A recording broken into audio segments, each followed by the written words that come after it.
pray that your word that has been declared this morning that comes from you, may it retain and remain in our hearts, that we would know you and glorify you in our lives.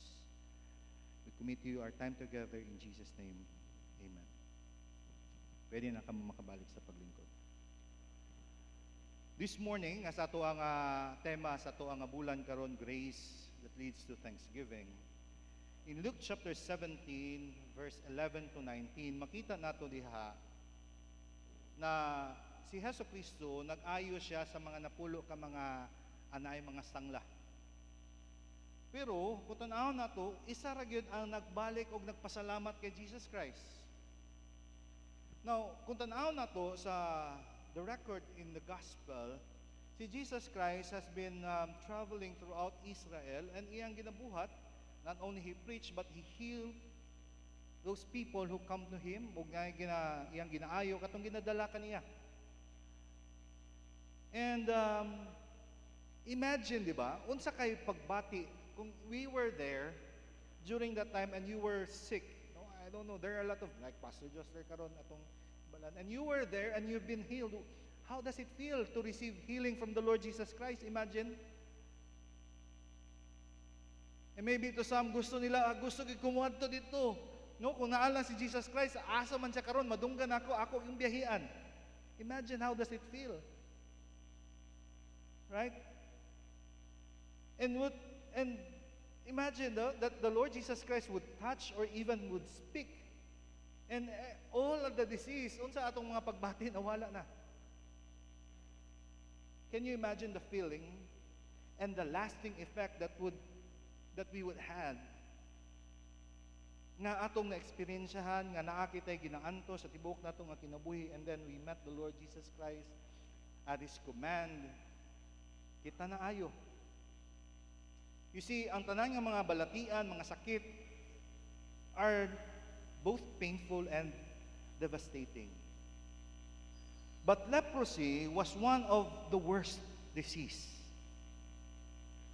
Sa tuwa karong nga kapanahunan, gitawag kana nga Hansen disease. And in the ancient Greek, ilaha ginatawag sila elephantitis. I don't know if I pronounce it correctly. But it takes 4 to 8 years to fully develop. Ang ingon pa sa gitan-aw nako. And leprosy has affected humanity for over 4,000 years and was recognized in the civilization in ancient China, Egypt, and even in India. No, ako lang yung basahon kay just an information. Nag-ingon ako kanilang leprosy, it starts gradually when makakuha ang isa ka tao. First, the person may notice ang ihang panit is discoloration. Now, lahi ni siya sa up-up, no? Ang kwan ako, lahi ni siya sa up-up. Kaya basig na ko leprosy, up-up na to, dahil dili na siya. Pero nag-discolor ang imong nga panit ako, according sa info. And then, after that, sa pag-discolor sa imong nga panit, then it will lose its sensitivity sa imong nga panit. Na yung mga med diri nga mga kwan. So, slowly, dayon pagkahuman ako ang imong nerves will deteriorate. Ang imong nga skin may develop naay mga burot-burot under sa imong nga panit nga maga-develop, and then the disease maga-progress siya, ma-damage ang imong nerves, and it will get worsen. And ang isa ka na ay leprosy or sangla, may completely wala gid siya pagbati sa iyang nga mga joints, sa iyang nga mga panit. As a result, dali ra kay ma-damage. Ang uban mawalaan sila, maparalyze sila, ang uban possibly mabuta sila. Di nila mabati unsay gakahitabo sa ilang mga panglawas because all the nerves has been affected. Ug ang uban mawala ang ilang mga kamot, ang ilang toes, ang ilang mga.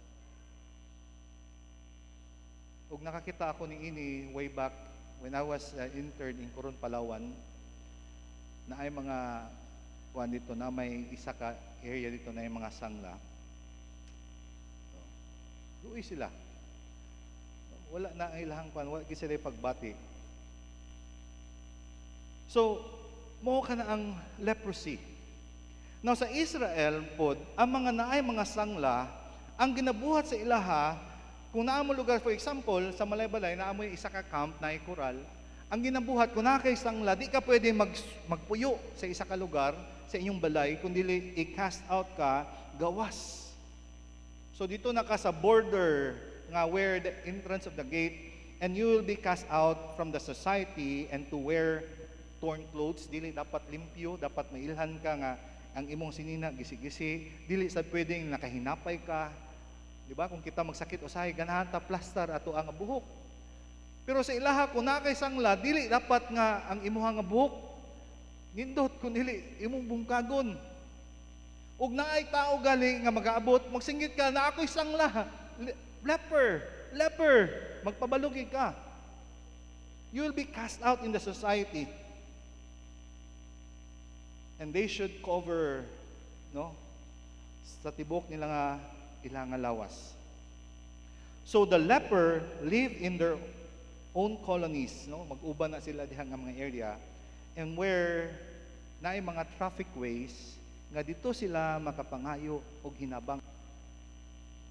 So naara sila sa dalan, magkuan sila nga mangayo sila hinabang. Mo kana ang mga leper sa ilang nga time. They endured a very miserable existence.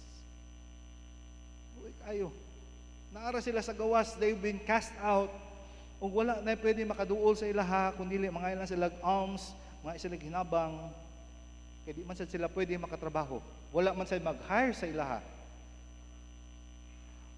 So, the man, kung atong pagatan-aw diri sa ato ang ibasa sa scripture, this is not an expository preaching because it is a narrative.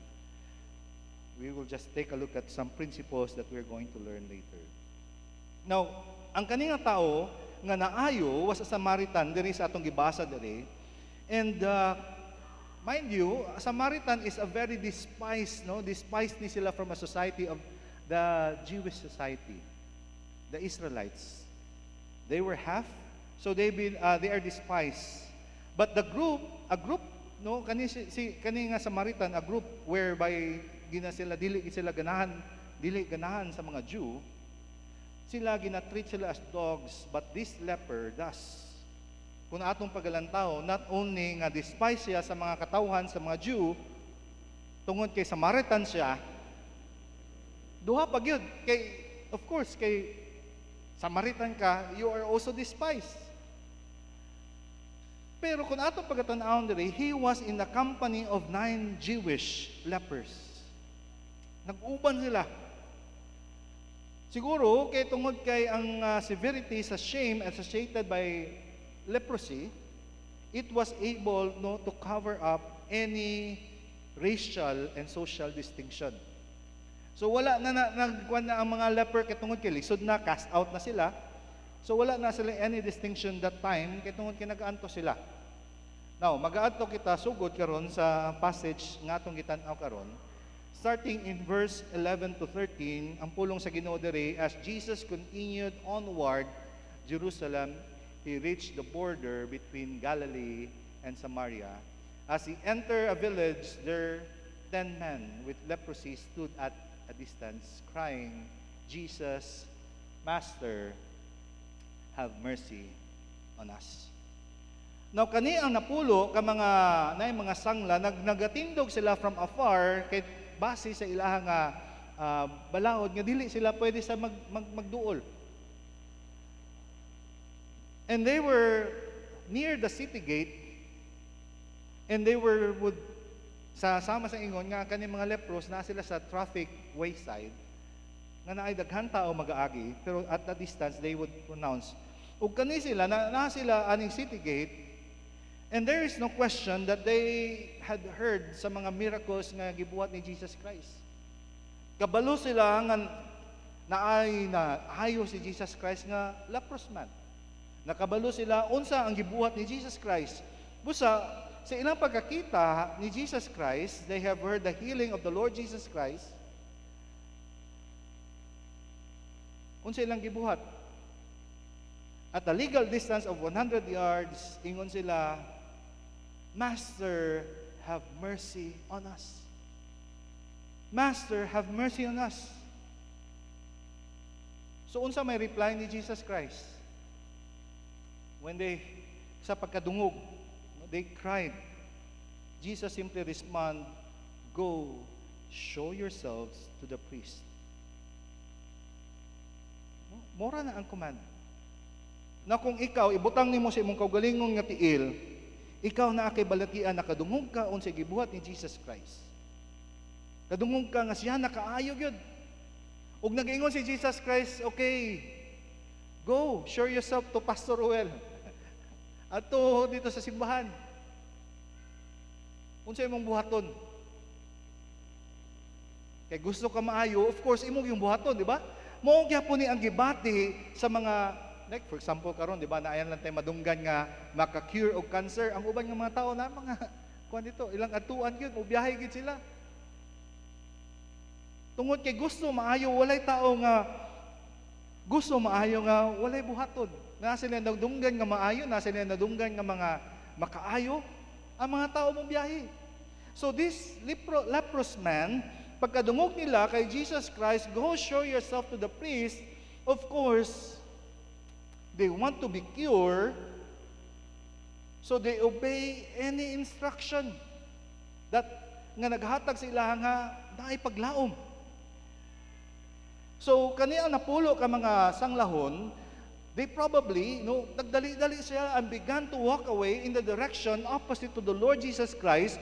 Kaya nga naman, magapakita sila dito sa priest, kaya ingon ni Jesus Christ, "Go show yourself to the priest." And at this point, ingon pa sa pulong sa Ginoo, while they were walking, they were, unsa man? They were cleansed of their leprosy. They were cleansed of their leprosy. Wala gipakita dito nga, but ang giingon lang diha, but they obeyed the Lord, and as along the way, they were cleansed. So samtang nagapalayo sila, they certainly show at see a difference. Can you imagine, di ba? Ang amazement, 1 minute ago, they were in miserable pain. Wala sila mga senses, nagalakaw lang sila padulong dito, and then suddenly, ang ilang lapalapan, nakabati sila, "Uy, bato!" Di ba? Ang leprous man, affected ang ilang mga senses.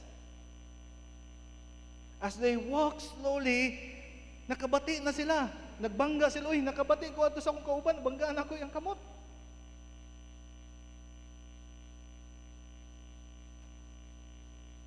And the next moment, their skin was restored. Tanaw nila, "Uy, hamis na, mura nag-baby." The Lord Jesus Christ could heal. Maayo yun niya. And that is why, as the next passage, one leper then turned back. In verse 15 to 19, ingon ang pulong sa Ginoo, one of them, when he saw that he was healed, came back. Jesus shouting, "Praise God!" He fell on the ground at Jesus' feet, thanking him for what he had done. This man was a Samaritan. Isa ang nagbalik. Ang naayo, he realized that naayo na siya, nagbalik siya, and he began to praise God with a loud voice.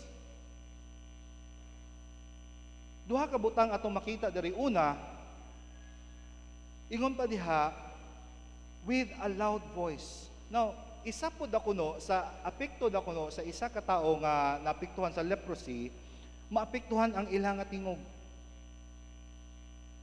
But now, being fully healed, ingon pa diha, he shouted.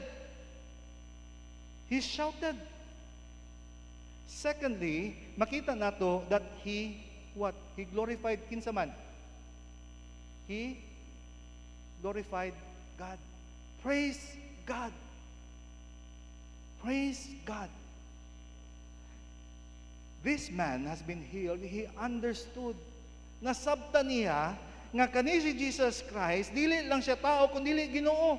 Kay only God, he knew that only God could do a miracle, something like this. Wala siya nagayon, praise Jesus, but he said, praise God. He understood exactly where the healing come from. He knew who made it, and he knew only God could perform such a miracle. Busa, kung tanaw na to ba, naiuban nga mga tao could deny the Trinity of the Lord Jesus Christ, that Jesus Christ was God. Pero kung atong pagalantahon sa tibuok New Testament, it declares this truth again and again that Jesus Christ is God.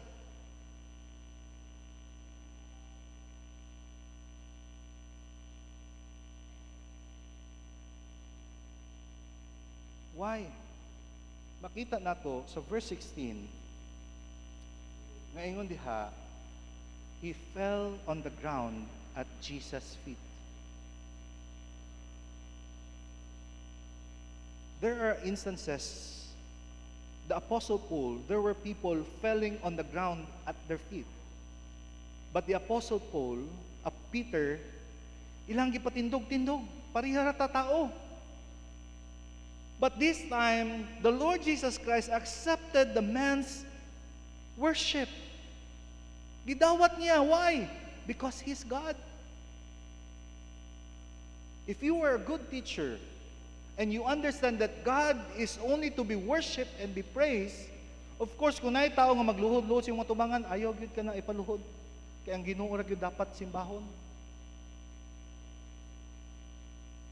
The Lord Jesus Christ accepted this man who fell at the ground, at Jesus' feet. You know, this man fell on the ground at Jesus' feet.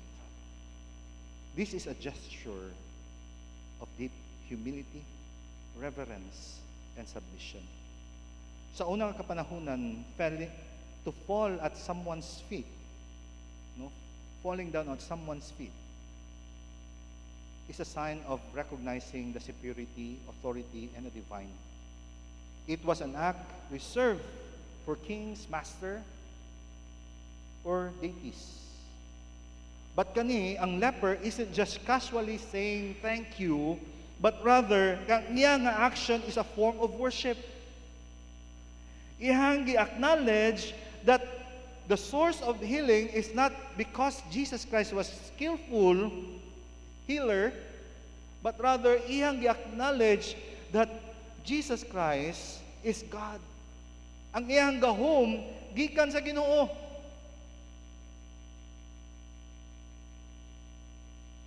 It's different kung tanaw nato sa verse 12, the 10 leprous men stood at a distance. It contrasts the posture sharply nga ilang nga form sa ilang pagtawag, they were standing at a distance. Outcast. Now, kung atong tanahon, not only physically clean, but they are restored to a position where he can approach God freely, without any fear. Mo kanina picture kung atong pagalantahon, it's a picture that before we were cleansed before God, we are at a distance. Gatawag lang ta.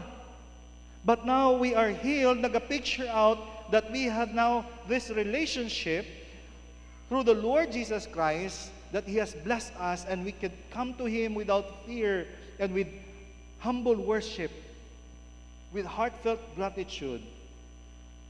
Mo ka na nag-demonstrate sa ato nga posture, just like the leprous man. So, Jesus seeing that only isa ra gid ang nagbalik, kanira gid ang leprous man, nangutana si Jesus Christ, di ba nag-ayo man kung napulo kabok? Ngano isa ra makabok nga nagbalik o naghatag og pasalamat?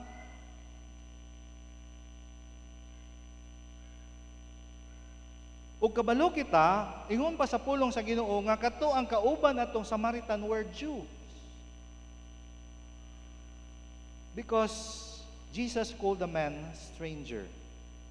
in verses 17 to 18, Jesus asked, "Didn't I heal 10 men? Where are the other 9?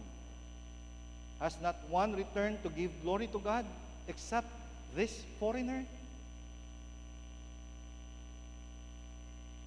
Di ba? Busa nangutana si Jesus Christ, di ba? Asa man. Pero ang ingon ni Jesus Christ, to give glory to God. Has the one returned to give glory to God? Isa ra gyud ang nagpasalamat sa Ginoo. Mao kani ang pinaka-central purpose sa pagbuhat sa miracle ni Jesus Christ is man would respond properly to give glory to God. Na ang pulo nga glory sa original gikan sa pulo nga doksa. Kani siya nagamanifest sa weight of majesty and honor. And to give glory to God is to recognize, acknowledge, and proclaim that He is the source of the power and mercy received. Busa, ang ingratitude ay isa lang. Kung dili kita nagapasalamat sa Ginoo, kung unsa iyang pagpanalangin ka nato, it's a sin. Because gratitude is not something you show once in a while. When you think of the situation nga tawag na, dapat ko magpasalamat. Pero sa dili na, di ba? So the belief that worship is an event confined solely on Sunday morning is a common harmful misconception. Uy, Domingo karon magsimba ta. Magpasalamat kita sa Ginoo kay Domingo karon. You know, that is a wrong misconception of worship. Like, usahay, no? Ang false nga idea suggests that one can fulfill his obligation of worship by simply fulfilling and completing the checklist. Nga magsimba, okay, magsimba ko, maka-attend ko sa simbahan, check. Makakanta ko, check. No? Makahatag kong offering, okay, check. And makapaminaw ko kay pastor, okay, check. Yes, humana, naka-worship na ko.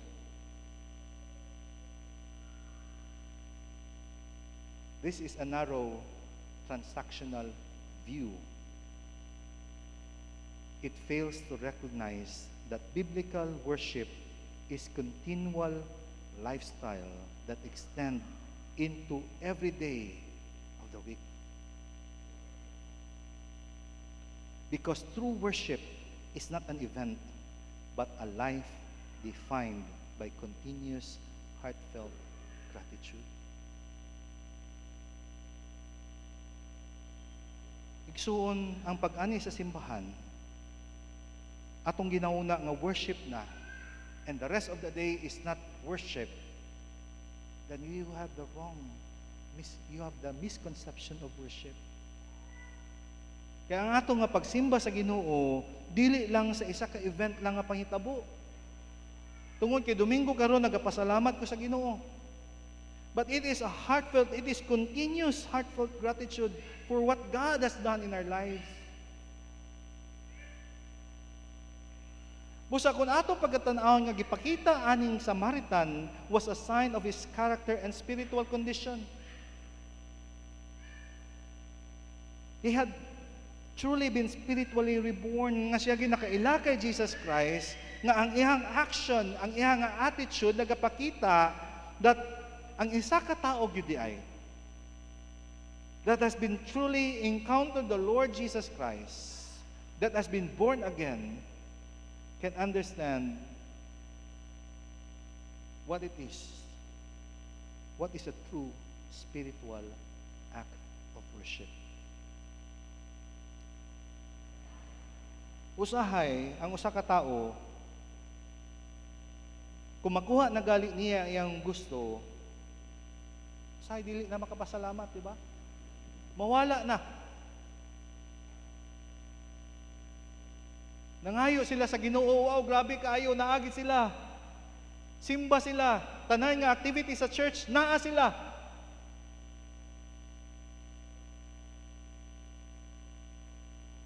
Nakapasar na sila or naa na sila yung trabaho. Wala na.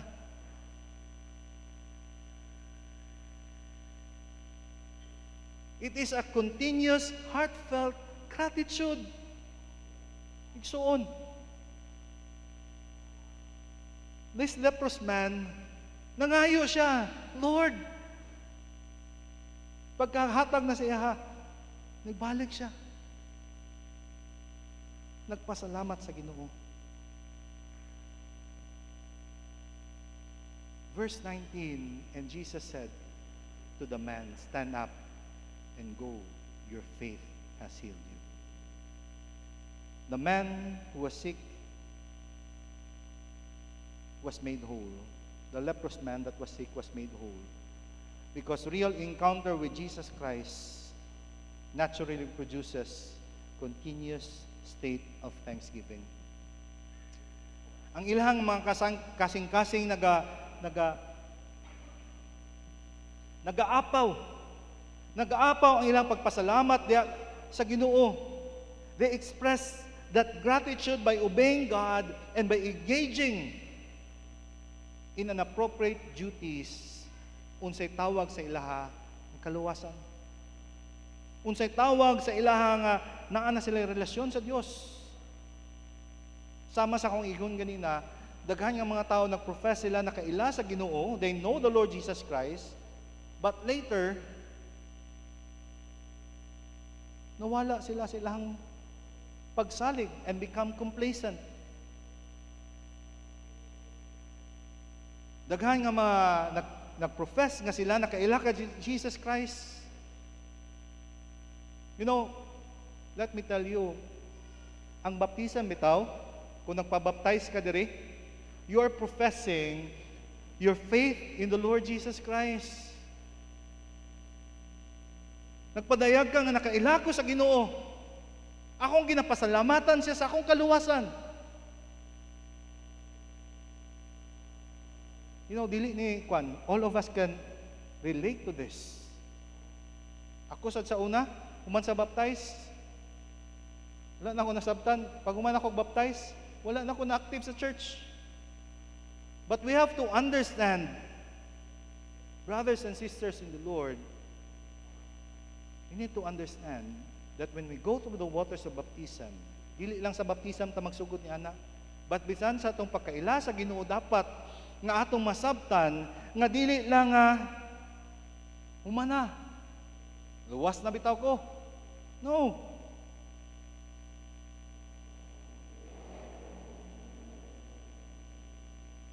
Because dili man ta maka-judge sa condition sa kasing-kasing sa tao, no? But we can observe the action and plainly see the apathy and commitment sa isa ka tao. Usa bitaw na uban nga, kaila ba kay kanakan Jesus Christ? Kaya anong may nga usahay when it comes to the work of the Lord? Ang magbalik kay gamay ra. Nagalibulaton sa Ginoo. Gamay ra gid kaayo. Na evangelism training, pastor di ko kabalo, okay sige ang simbahan nagbuhat og evangelism training. Pag-abot, pila ra sad. Di ba?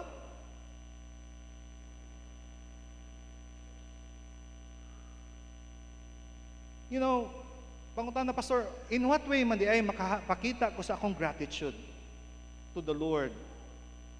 I will just give you, but I want you to experience it as the word of the Lord speaks to you, that I encourage you to read your Bible para makita niyo, but I will give you some few. How can we express, how can we show our gratitude to the Lord sa gibuhat sa Ginoo sa ato ang kinabuhi?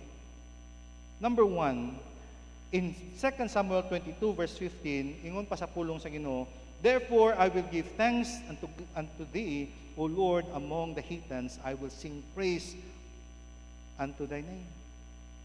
So gratitude must be voiced and expressed actively in worship and testimony. So sa ato nga pagsimba, now I tell you again, ang pagsimba dili lang Domingo ha, but in every aspect of our life we worship God.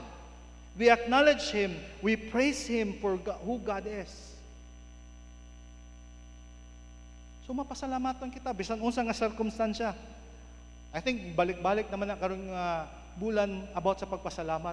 Nga sa Christian, bisan man sa uban sa atong mga workmate, naa may mga challenges nga atong ginatubang, mo gyapon Lord, salamat. Salamat ani nga mga challenges. Dili ang bagulbol atong mapadayag sa atong baba. Nga bisan sa mga tao nga wala nakaila sa Dios, usahay bagulbulan gyapon ta. Dili dapat inana, kundi pagpasalamat sa Ginoo. Praise unto thy name among the heathens. I will praise the Lord among the heathens. Sa mga tao sa atong palibot, let us be mindful because as a believer of the Lord, we ought to praise God. Secondly, 2 Chronicles chapter 16 verse 8, give thanks unto the Lord, call upon His name, make known His deeds among the people. Share the message of God's redemptive action with others. Di ba? Kung ikaw naayo ka sa imong sakit, of course, iingon mo sa uban nga tao nga, kato sisuan sa umaayo gito siya nga doktor. Na ikaw naayo ka, spiritually, you come to know the Lord Jesus Christ, you have hope. Of course, ikaw dili ka makapugong kung dili imong ipadayag ang pagsalamat sa Ginoo and imong ipahibaloon sa gibuhat sa Ginoo sa imong kinabuhi. That is giving gratitude to our God, witnessing to others, make known His deeds. Be a witness.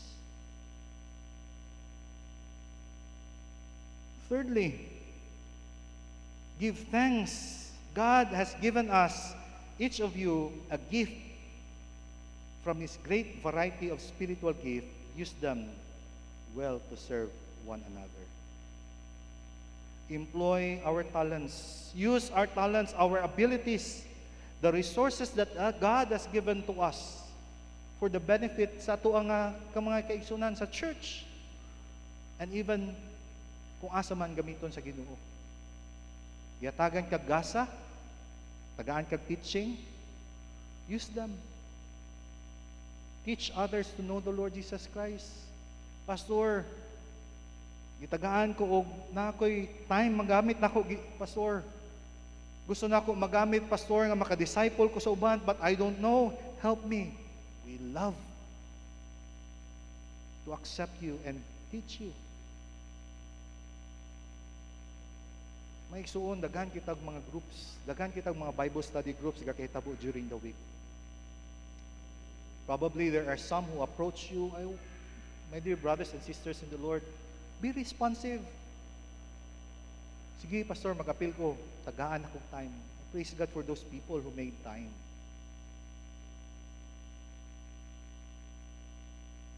Use your gift. Maybe give time, give your resources,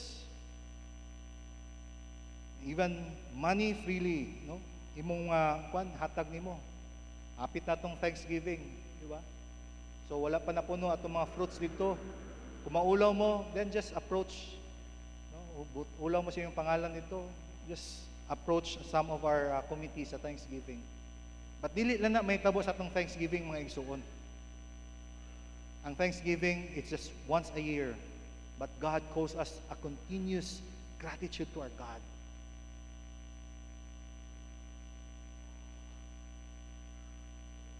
Balik kita sa atong text. Jesus said to the man, stand up and go. Your faith has healed you. Ang pulong dihang gigamit nga healed, gikan sa akuan nga sesoken. Ang root word is sozu. No, ang pulong nga sozu nga gigamit diri but pasabot that not more than just physical healing, but you are saved, to rescue, and to make whole. So, ang paggamit ni Jesus Christ diri nga sozu, paggamit ni Jesus Christ sa sozu diri, kanina nagapakita nga si Jesus Christ, ingon niya diha, Jesus signaled that the Samaritan received something the other 9 missed.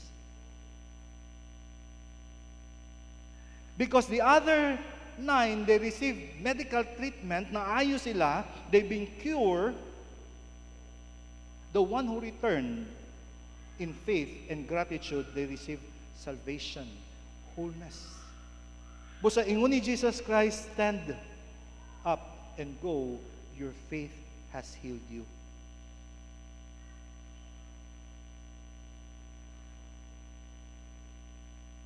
Unsa man itong other 9, Pastor? They receive cleansing. Yes, they receive cleansing.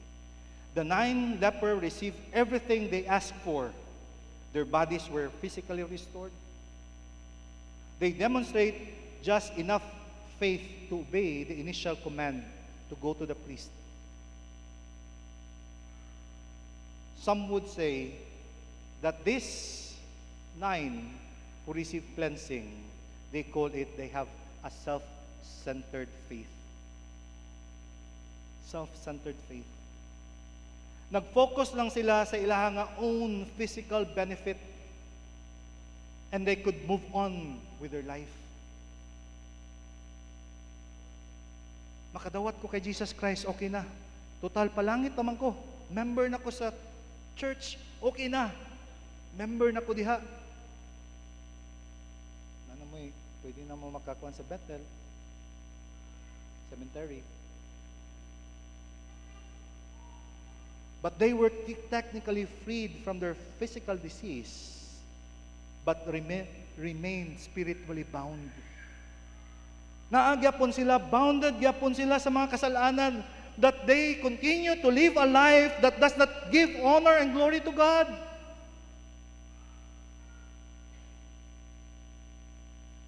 They receive cleansing. Not only that, they lack gratitude sa ilang healer. Wala kay sila pasalamat. Unsa kaayo ang Ginoo sa ilang kinabuhi. But the other, the Samaritan, sozo, wholeness, demonstrate a relational faith. Ang iyang action sa iyang pagbalik and he fall at Jesus' feet and giving thanks to the Lord Jesus Christ was an act of a spontaneous worship and a profound gratitude sa Ginoo.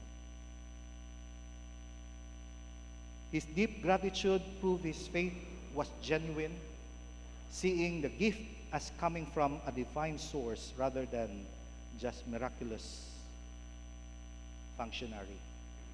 Nakita giniya nga kani ang gibuhat sa kuwa. Gikan gid sa Ginoo. Busa the complete restoration makita nato nga ingon ni Jesus Christ confirms that this Samaritan's faith kani iya nga pagsalig that lead to a complete restoration. Your faith has healed you. He was healed physically and brought into a saving relationship with the Lord Jesus Christ.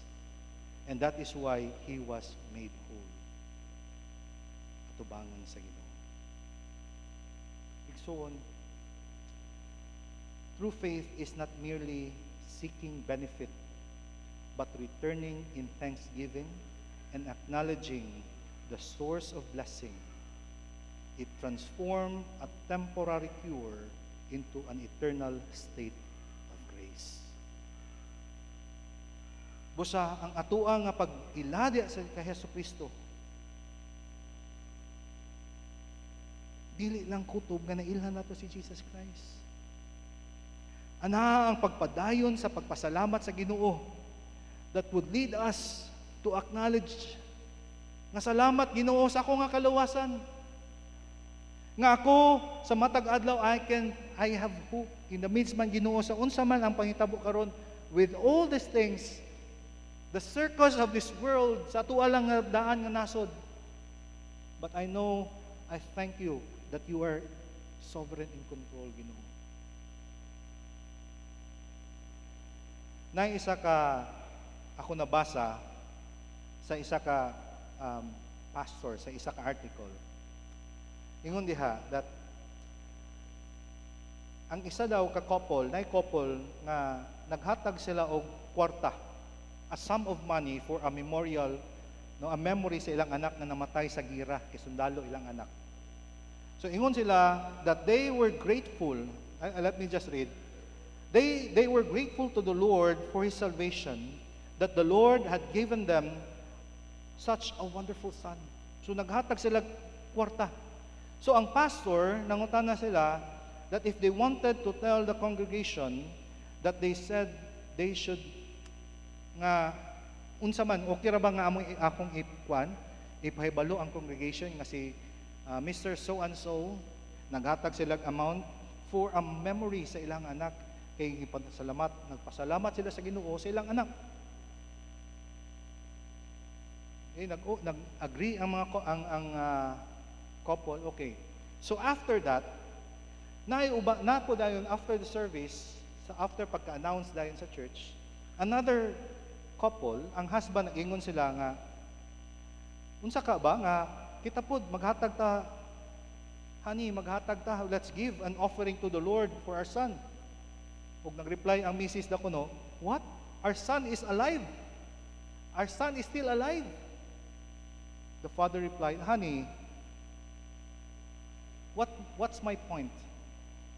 Magpasalamat ta dili kay tungod kay namatay atong anak, wonderful son, but we are grateful kay gitagahan tag anak nga maayo pod. Di ba usahay ang atong nga pagpasalamat ay ta magpasalamat nga wala na diha. But rather atong pagpasalamat even continuously. Dili lang ay ta magpasalamat sa Ginoo nga wala na diha. Samtang naa pa diha, pasalamat ta. Sa ato ang Kristohano nga kinabuhi usahay, aya na ta makahinumdom kung sa Ginoo nanata sa kalisod na sad. Pero kung ayahay, limtan na itong Ginoo. Di ba? Igsoon, may His word, nga mapadayon kita, magatudlo ka nato sama sa aning 10 leprous man. Nga atong pagpasalamat sa Ginoo, dapat we should always be conscious in praising God and acknowledging for what God has done in our life. Ako nga pag-ampo sa matag isa ka nato, that matag isa ka nato ma-acknowledge nato unsay gibuhat sa Dios sa tuwa. Nga ang Bethel Baptist Church dili na ta ma-short sa tuwa nga mga manpower. You know, sa ako alang ning experience, Pastor Jostler, dagan man po diha nga trabaho, sa ako alang po, dili na po niya mo pwede, nga dugangan pa namo among groups. But kinahanglan na among mga leaders, nga sila na po nga mag-handle na po ng mga Bible studies. Ang matag isa ka na to mag-participate. Nga naa kita'y desire nga magpasalamat sa Ginoo that I want to know my healer. To have that relationship with Him. Just to give Him the gratitude that He deserved.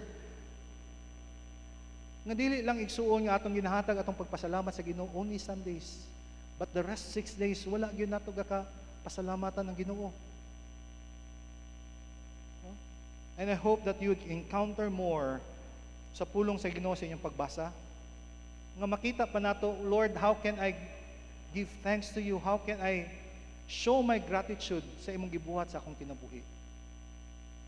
Gamay pipila lang to akong ipahatag kaninyo karon, but hinaot nga ato pagyud ilhon ang atong Ginoo so that we could learn how to express our gratitude towards our healer. Ang Ginoo magpasalamat, atong pagsalamatan may He be glorified. Let's pray. Our loving Father, thank you, Lord, for this morning. Thank you for your word. Thank you for reminding us, O Lord, even for this 10 leprous man, Ginoo. Ikaw, Ginoo, padayon maga-istorya sa matag isa namo nga kasing-kasing. Nga padayonan ka namo, Ginoo, nga ikaw gyud among i-acknowledge, ikaw among nga pagpasalamatan, ikaw among pagasimbahon, that you be glorified. Not because kinaa kami mabuhat, but because we experience your grace in our life. Help us to recall the things that you have done in our life. starting with our salvation and in every day of our life, that may we respond in gratitude. We thank you, Lord, for all these things in Jesus' name.